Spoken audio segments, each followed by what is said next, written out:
C'est un incontournable de la Foire internationale de Marseille. Chaque année, le village corse nous fait découvrir ce que l'île de Beauté a de mieux à offrir. 40 stands répartis sur 1500 m², parmi lesquels 4 nouveautés cette année que l'on vous présente aujourd'hui. Suivez-nous.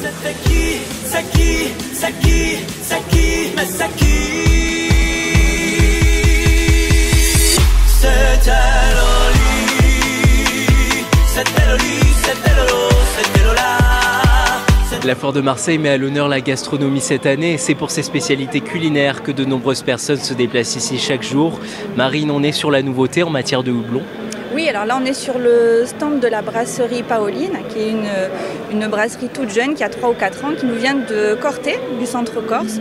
Donc là sur le stand on peut découvrir les produits phares de la marque. Donc la bière la plus emblématique c'est une bière blanche à l'immortel, qui est une plante emblématique aussi donc de l'île de Beauté. Donc on retrouve également une bière blonde où l'amertume du houblon est atténuée par une petite touche de miel de Corse aussi, et évidemment une ambrée et une IPA. Je te propose qu'on déguste. Lucie, qu'est-ce qu'on s'apprête à goûter?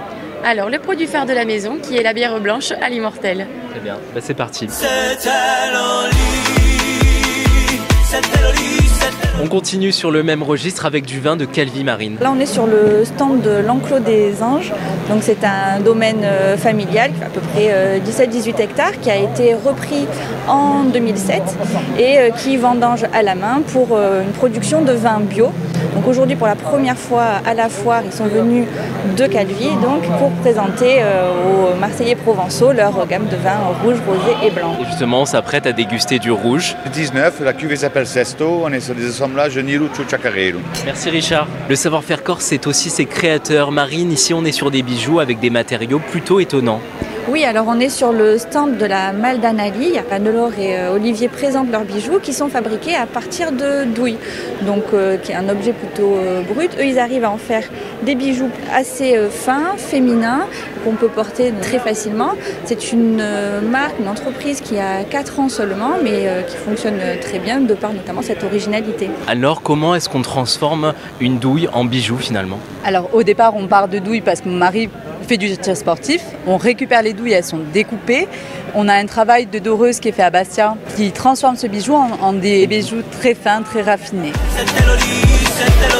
Et on termine ce tour d'horizon des nouveautés avec des bandes dessinées qui s'arrachent en Corse Marine. Là sur le stand de Corsica Comics, une maison d'édition corse, 2 bandes dessinées qui ont la particularité non seulement d'être produites en Corse par des Corses, mais également toutes les histoires se passent en Corse et racontent l'histoire de la culture corse, ou au moins donnent un avant-goût, une idée de l'humour corse, comme le Petrosante, donc la BD que je tiens à la main, qui est la BD fondatrice de la maison d'édition. Philippe, quelles sont les nouveautés de votre maison d'édition? Les nouveautés cette année, c'est le numéro 9 du Razorbaku et le numéro 3 du docteur Chapacat. Pour la petite histoire, le Razorbaku, c'est le sanglier le plus malchanceux de Corse. Et dans toutes les pages, quoi qu'il arrive, il lui arrive un malheur. C'est le docteur Chapacat, c'est la naissance de la médecine à la préhistoire. Alors autant dit que ça n'existait pas, donc pour moi je dis c'est toujours le premier boucher de l'histoire, c'est lui. Il vaut mieux avoir rien du tout plutôt que d'aller le voir.